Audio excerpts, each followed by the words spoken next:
The Assembly will hear an address by His Excellency Mohamed Abdullahi Mohamed Farmajo, President of the Federal Republic of Somalia.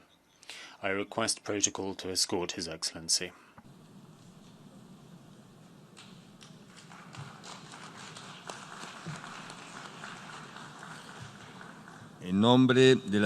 On behalf of the General Assembly, I have the honor to welcome to the United Nations His Excellency Mohamed Abdullahi Mohamed Farmajo, President of the Federal Republic of Somalia, and to invite him to address the Assembly.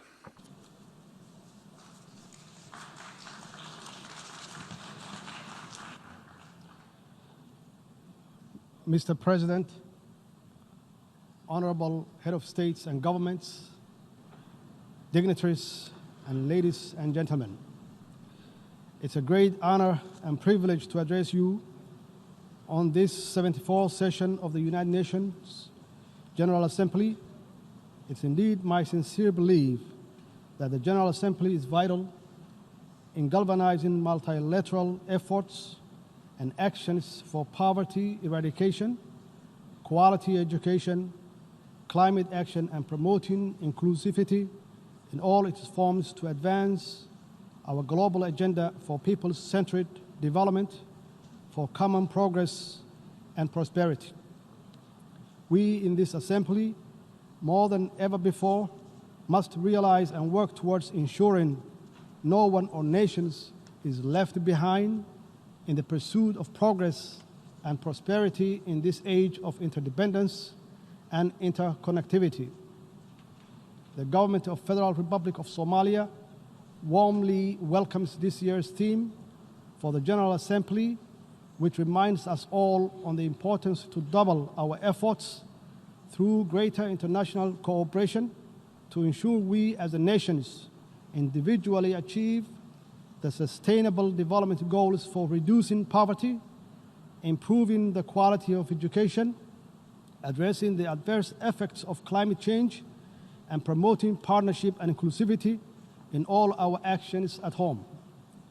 Partnership in all their forms are a must if we are to overcome the greatest common challenges of our time, including security, poverty, climate change, and sustainability.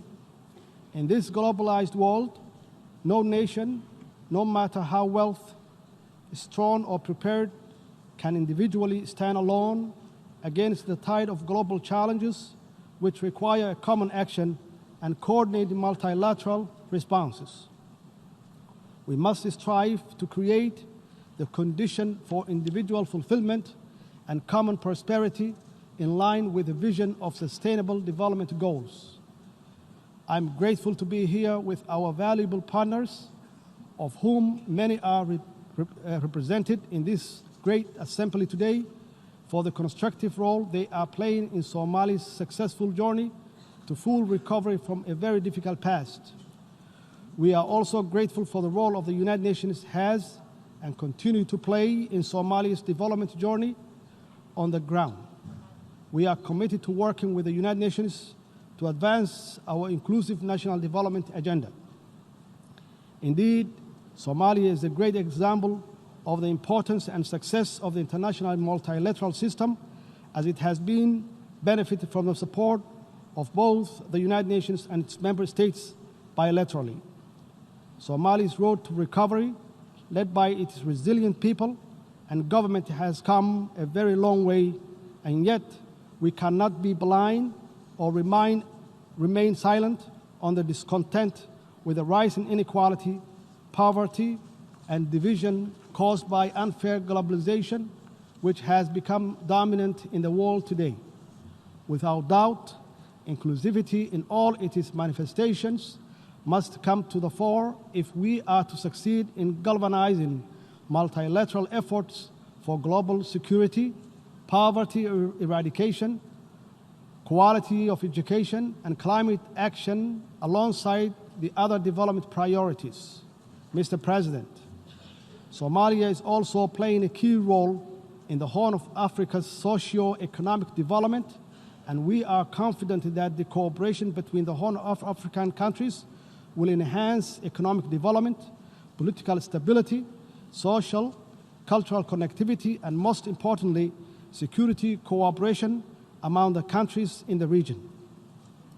Horn of Africa region offers unrivaled opportunities for economic development and growth for its people if we can further strengthen the political, social, and economic ties between our countries and our global partners.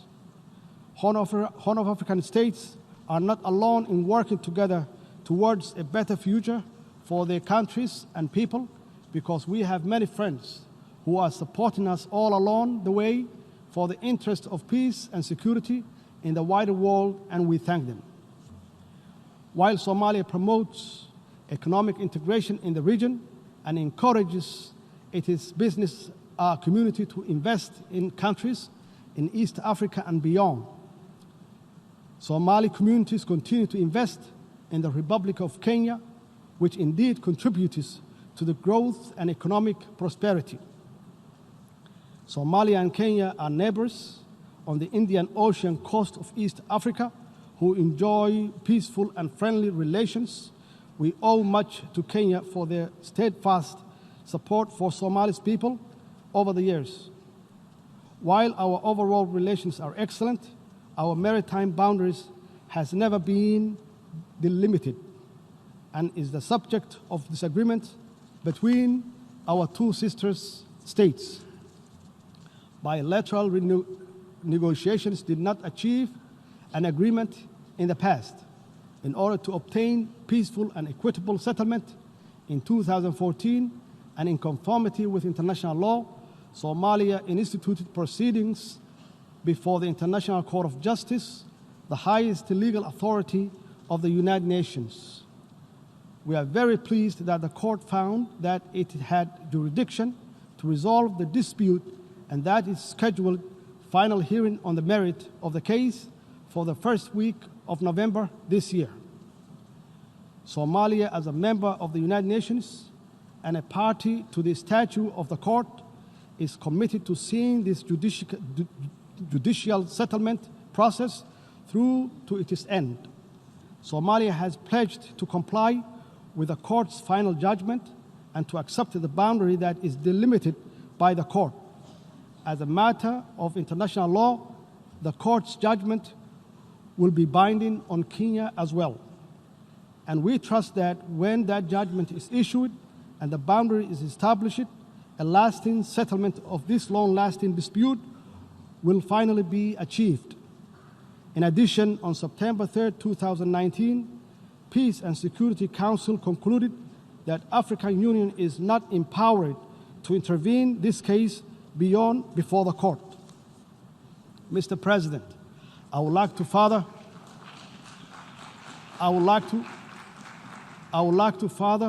to report that at the margin of the 74th United Nations General Assembly in New York, and exactly on Tuesday night, September 24, 2019, President Al-Sisi of Egypt, who is also the current chairman of the African Union, convened and chaired a meeting between me and the President Uhuru of Kenya, the meeting which was very fruitful.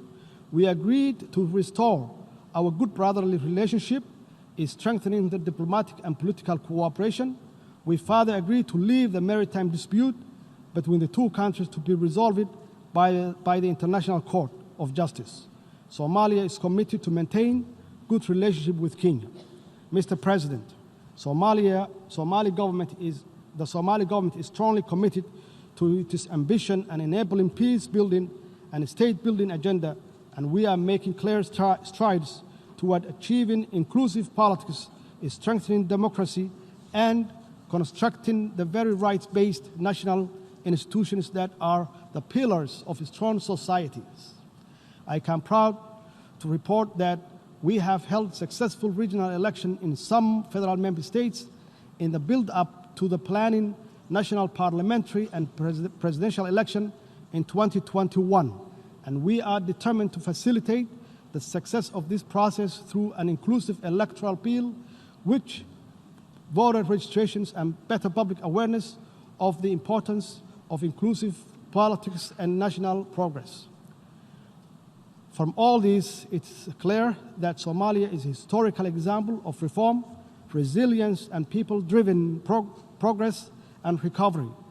Today, our national discussions focuses on how to deliver inclusive politics, public services, financial and economic reforms, growing the economy, good governance, advancing regional cooperation, and how to finally defeat the threat of Al-shabaab terrorism organizations with our valuable partners at home and abroad. Security has been our government's focus and greatest public expenditure since taking office because everything else, including poverty eradication, quality education, climate action, depends on it. We, alongside our international partners, are working tirelessly to rid the last pocket of violent extremism and their terrorist activities from Somalia.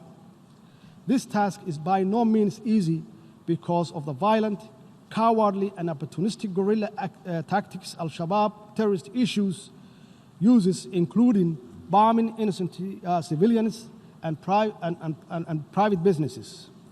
However, with our holistic strategy of de-radicalization, successful military offensives, the recovery of territory from Al-shabaab, and the strengthening of Somali National Army and security capabilities, we are confident that our joint efforts with AMISOM and other international partners will bear fruit for Somalia, its people, and for the region and the global stability.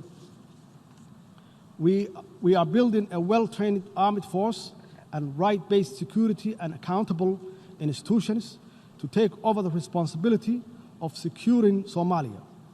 Our government, in partnership with AMISOM and other key international supporters, is working hard to achieve this through transition plan in line with the national security architecture. In this regard, I wanted to thank the brave Somali security force, men and women, all the troop contributing countries of African Union, with AMISOM and all our international partners that support the security operations in different and important ways. By no means are these comprehensive reforms easy, but with commitment and absolute determination, we have biometrically registered all the Somali National Army and the human resources audit of the wider security sector in its entirety will be completed shortly. The biometric registration enabled the government to eliminate ghost workers, assess operation readiness of the security personnel, and make cost saving that will be used elsewhere to further strengthening security for the Somali people. I'm convinced Somalia's successful security sector reforms will provide us with the best possible security apparatuses to safeguard the well-being and the progress of Somali people.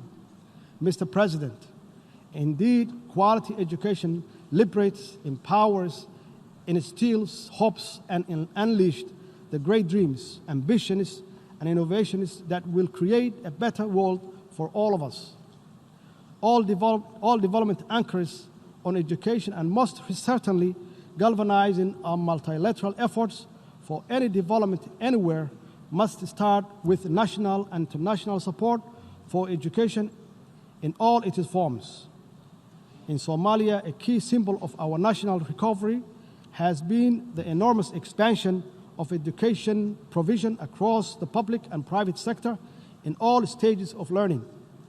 We fully understand the need to encourage, support, and build on the existing public-private partnership model of education delivery with a strong oversight by the federal government.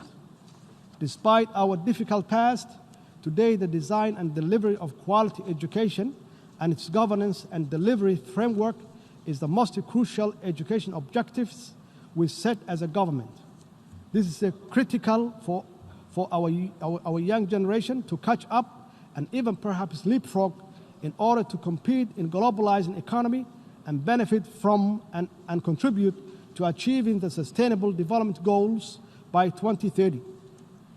Given the importance of quality education to Somalia's peace building and state-building processes, as well as its overall development, our government has embarked on an ambitious reform program which aims to expand access to education for our children, adolescents, and youth, including those from marginalized communities, the disabled, and girls and women.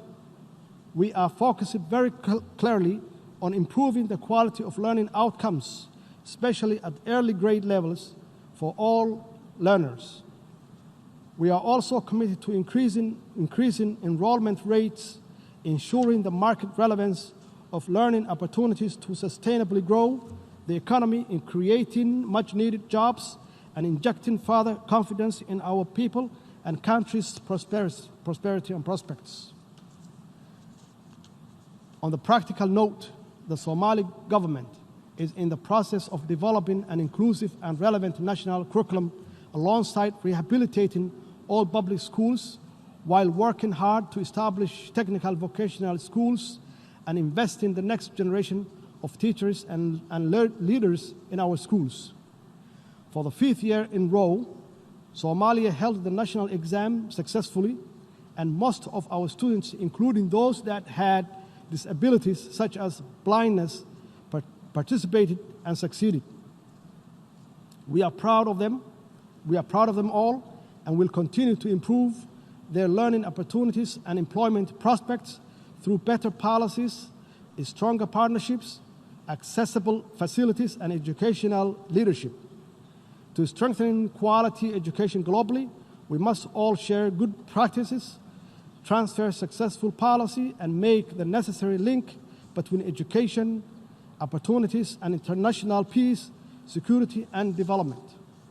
Mr. President, Somalia is very committed to improving the status of the country's environment and to promoting community resilience for both present and future generations.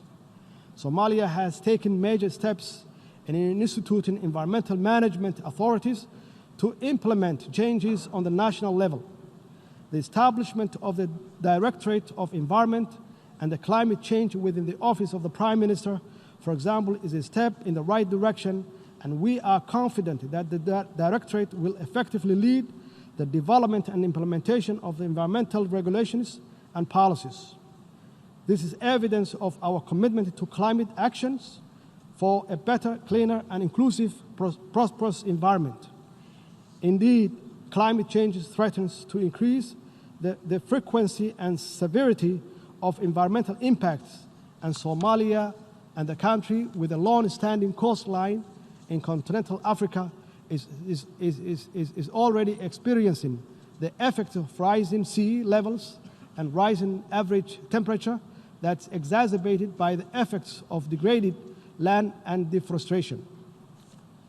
The 2017 drought in Somalia had significant impact on the environment, economy, and natural resource sector, with ecosystem losses that damages estimated at an equivalent of more than $600 million. The loss in productivity of the natural capital indicates difficult times ahead of the livestock-based Somali economy, more so because as much as 93% of pastoral resources have been decimated and destroyed in some regions of the country. This has directly and indirectly affected the lives of livelihood of the 6.2 million persons, about 60% of population, who depend on the pastoralism.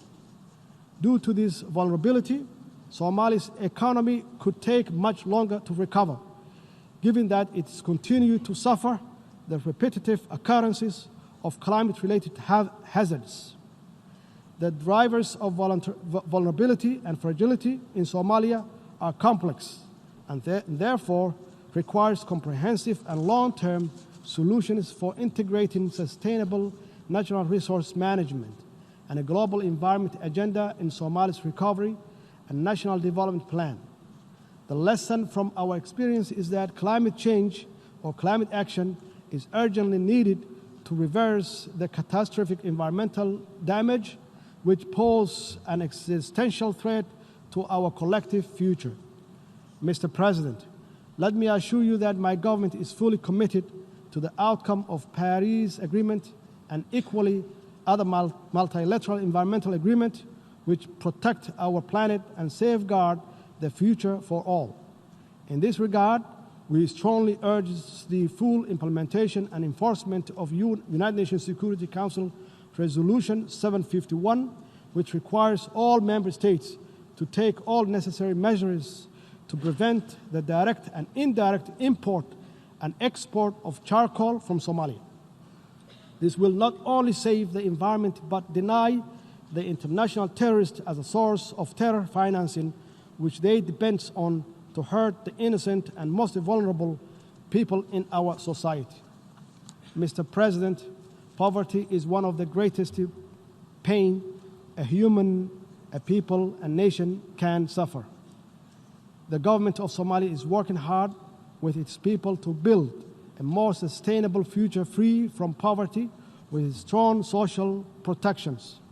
Today we are on the verge of completing an inclusive 9th National Development Plan, which will guide the national strategic policy and framework for eradicating poverty in Somalia.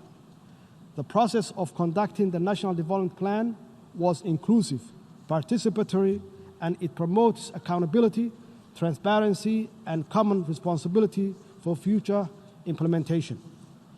Our approach to eradicating poverty is to create economic opportunity for our people, and to do this, we are engaged in ambition and successful fiscal and economic reform programs guided by International Monetary Fund, the Staff Monetary Program, to achieve debt cancellation by early next year through the High Indebted Poor Countries Initiative, HIBIC. According to the IMF, our performance to date has been strong and we have achieved much in a short space of time. We continue to raise domestic revenue, improve national budgeting processes, make our financial system more secure and transparent, while instilling fiscal discipline in our national operations.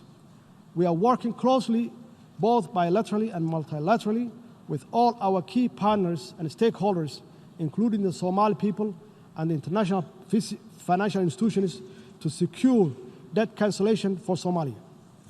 Achieving this will allow Somalia to get access to valuable and much-needed concessionary resources that will complement our national domestic revenue mobilization to cover the cost of eradicating poverty, improving public services, including quality education and security, and taking effective actions to safeguard our future against the scourge of climate change.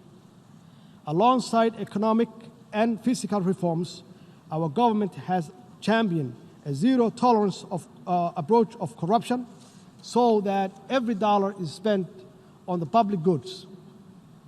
If we are to eradicate poverty, we cannot afford to lose a cent to corruption. Accordingly, we must always ensure value for money in public expenditure and tackle corruption head-on. This is why I signed the historic anti-corruption bill last week, and my government is determined to deliver on its content for the people of Somalia.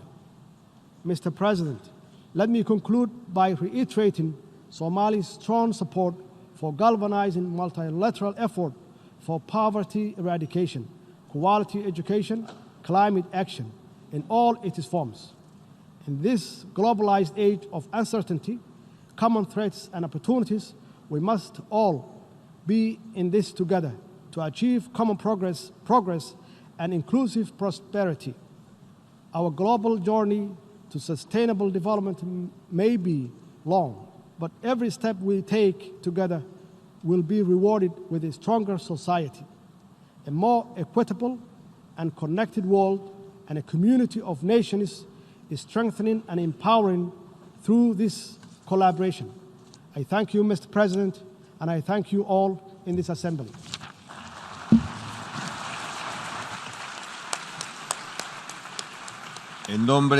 On behalf of the General Assembly, I wish to thank the President of the Federal Republic of Somalia for the statement just made. May I request representatives to remain seated while we greet the head of state.